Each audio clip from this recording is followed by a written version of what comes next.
ఈ ప్లేసు మీ అందరికంటే నాకు ముందు తెలుసు.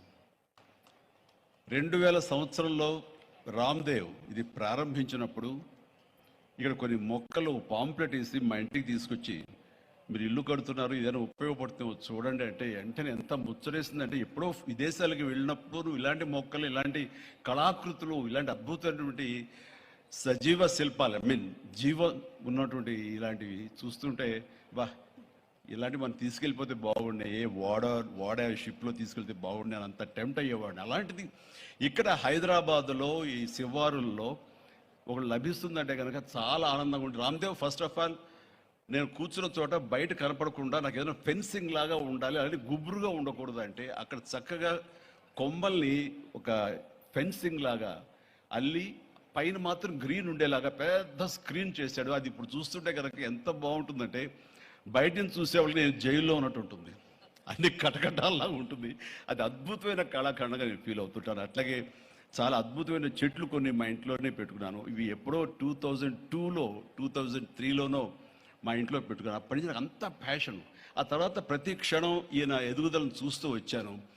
ఎక్కడ నాకు ఈయన రామ్దేవ్ ఒక వ్యాపారవేత్తలా కనబడ్డాడు, ఒక కళాకారుల్లా కనబడతాడు. అందుకే నా మనసుకి అత్యంత దగ్గరగా అయ్యాడు.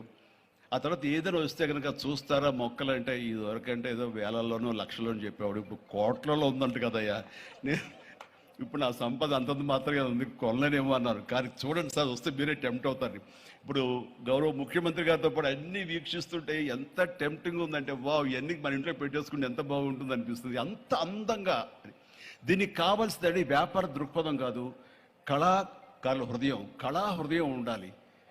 నా మటుకు నేను అతని ఒక కళాకారుడుగాను, ఒక ఆర్టిస్ట్గా చూస్తాను. నేను అంత తపన లేకపోతే, అంత ఇష్టం లేకపోతే సుదీర్ఘకాలం 24-25 ఇయర్స్ పాటు దీని మీద ఎక్స్పెరిమెంట్ చేస్తూ, ఎన్నో చోట్ల రీసెర్చ్ చేస్తూ, ఎక్కడెక్కడ ఏమేమి మొక్కలు దొరుకుతాయి, ఎక్కడెక్కడ ఈ శిలాకృతులు దొరుకుతాయి, ఆ శిలలు ఇక్కడ ఎలా తీసుకురావాలి అని దాని మీద అది దుర్భేద్యం అనుకోకుండా ఇది సాధ్యమే, ఇది మన ప్రాంతం వాళ్ళకి, మన హైదరాబాదుకి, మన స్టేట్కి అందం తీసుకొచ్చేది, మన దేశంలోనే గొప్పగా చెప్పినటువంటి గొప్ప పార్క్ అవుతుందని ఆయన మనసులో మెదిలిన ఆలోచన, ఆయన పడ్డ కష్టం, తీసుకున్న శ్రమ ఈ రోజున ఇక్కడ అద్భుతమైన కళాఖండంగా ఇన్ని ఎకరాల్లో చోటు చేసుకుందంటే కనుక నా భూతో నా భవిష్యత్తు. ఎవరైనా సరే అంత డబ్బులుంటే కనుక ఏం వ్యాపారం చేద్దాం, ఇంత స్థలం ఉంది కదా, దీన్ని ఎలా రియల్ ఎస్టేట్ చేద్దాం, దీన్ని ఏదో గవర్నమెంట్ వాళ్ళ మనలతో వాళ్ళ పర్మిషన్లతో తీసేసుకుని అక్కడ మనం మల్టీ స్టోరీ పెట్టుకుంటే ఆయన జీవితం కాదు కదా, తరతరాలు కూడా నిలిచిపోతాడు. అలా కాకుండా ఆయన కేవలం ఒక లోపల ప్యాషన్, చిన్నప్పటి నుంచి కాలేజీ రోజులో చదివే దగ్గర నుంచి, ఆర్ట్ కాలేజీలో చదువుతున్నప్పుడు దగ్గర నుంచి కూడా ఆయన మదిలో ఉన్నటువంటి ఆయన బ్రెయిన్ చైల్డ్. అలాంటి దాన్ని ఈ రోజున ఈ రూపం తీసుకొచ్చారంటే ప్రతి క్షణం ప్రతి కార్నర్ ముఖ్యమంత్రి గారు చూసి ఎంత ముచ్చటపడిపోతున్నారంటే అంత ఇంత కాదు. ఎలా చేశారు, ఇది ఎలాగొచ్చింది, అది ఎలా వచ్చింది అని అడుగుతున్నారు. నేను కొన్ని అడుగుతున్నాను. అడిగి ఇది షూటింగ్స్కి ఇస్తారా రామ్దేవ్ అని అడిగితే ఇస్తానండి, కానీ ఫస్ట్ షూటింగ్ మీదైతేనే అన్నాడు. ఇప్పుడు నువ్వు ఆ మాట అన్నావు కదా, ఇప్పుడు కొత్తగా హీరోయిన్ తీసుకొచ్చి ఆ అమ్మాయితో స్టెప్లు వేయాలంటే ఈ ఎండలో ఎలా ఉంటుందేమో తెలియదు, కానీ ఏదో చలికాలం అయినప్పుడు నెక్స్ట్ చలికాలం అయితే చేస్తానయ్యా అన్నారు. ఈలోగా వర్షాలు పడి ఇవన్నీ ఇంకొంచెం పచ్చగా ఉంటాయండి, 1 or 2 years లోపల ఇది అద్భుతంగా ఉంటుంది, కంటికి కనువింపుగా ఉంటుంది చెప్పేసి ఆయన చెప్తుంటే కనుక ఐ కుడ్ ఇమాజిన్. అట్లాగే ఇక్కడ వెడ్డింగ్ ప్లాన్ చేసుకోవచ్చు, వెడ్డింగ్స్ కానీ ఇతర రిసెప్షన్స్ కానివ్వండి, పలు ఈవెంట్స్, అలాగే ఐస్ సంబంధించినటువంటి ఆ స్కేటింగ్ సంబంధించిన చేయాలని ఇలా ఎన్నెన్నో ప్లాన్స్ ఉన్నాయండి. అవన్నీ కూడా చేయగలడు, ఆ సామర్థ్యం ఉంది. అలాగే ప్రభుత్వం కూడా ఖచ్చితంగా సపోర్ట్ చేస్తారు, అందుకు సమాయుత్తమై ఉన్నారు ఆయన. అందుకనే ఎంతో బిజీగా ఉన్నారు సీఎం గారు. వాళ్ళు చూస్తే కనుక మనుషులు ఇంటి చుట్టూ ఉన్నారు.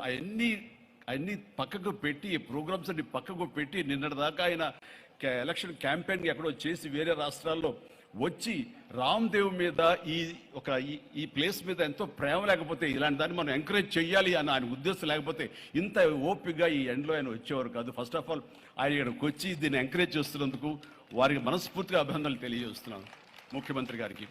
ఎందుకంటే అలాంటి వాళ్ళు అనుకుంటేనే, వాళ్ళ కళ్ళలో పడితేనే, వాళ్ళు ఇంప్రెస్ అయితేనే దీనివల్ల ఎంతోమందికి ఉపాధి కలుగుతుంది, ఇది ఎంతోమందికి కనువిందు కలుగుతుంది, మరి ఎంతోమంది ఈ ప్లేస్ని వాళ్ళ ఈవెంట్స్కి ఉపయోగించుకుంటారు. తద్వారా టూరిజం పెరుగుతున్న ఉద్దేశంతో కూడా మన జూపల్లి కృష్ణారావు గారు దీన్ని ఎంకరేజ్ చేయడం కోసం సమాయత్తమై ఉన్నారు.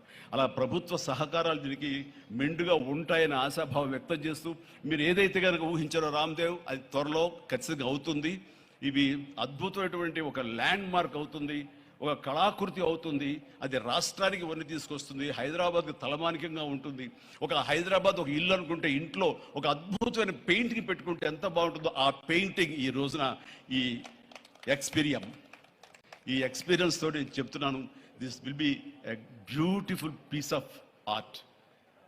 అందుకని మరొకసారి వారికి నా హృదయపూర్వక ధన్యవాదాలు, అభినందనలు తెలియజేస్తూ ఈ అవకాశం వచ్చినందుకు అండ్ సీఎం గారితో నేను ఈరోజు ఈ ప్రోగ్రాంలో పాల్గొన్నందుకు నా సంతోషాన్ని తెలియజేస్తూ all the very best, God bless.